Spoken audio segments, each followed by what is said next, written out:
এটা সৌভাগ্য বলে। তোর বাবা কি না বলুন বলুন। আর যার যখন খারাপ সময় আসে তাকে এটা দুর্ভাগ্য বলে। ওটা আপনাদের বেলায় উত্তর ছিল, আমাদের উত্তর আলাদা। আলাদা? হ্যাঁ। কি শুনি? বলো বলো। সৌভাগ্য তাকেই বলে যখন উপর থেকে টিপ টিপ করে বৃষ্টি পড়বে, ওই বৃষ্টিতে আপনি একটা শাড়ি পরে দাঁড়িয়ে থেকে ভিজবেন, আর আমি ওই সিনটা দেখতে পাবো, সেটা আমার সৌভাগ্য।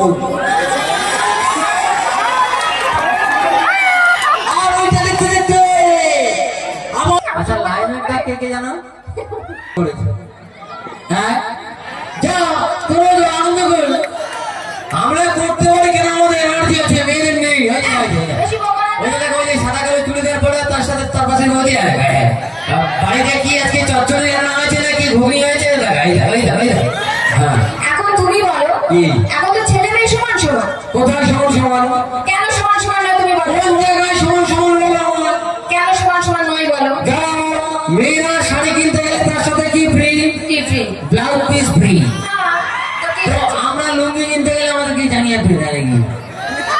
হ্যাঁ, তাহলে কোথায় সমান সমান? বকুড়া তো তুমি নিজে বলো, এখন ছেলেদের কোন কাজটা মেয়েরা করে না? মানে ছেলেদের সব কাজ মেয়েরা করতে, সব কাজ মেয়েরা এখন করছে। চলুন চলেন, ঠিক আছে, আমরা মোটরসাইকেল চালাতে চালাতে বিড়ি ধরিয়ে রাখাবো, তোমাদের কথা ফুটানি করে দেবো। মানে যে কাজটা নিয়ে চ্যালেঞ্জ করলো এটা এখন সবাই জানে। কি জানে?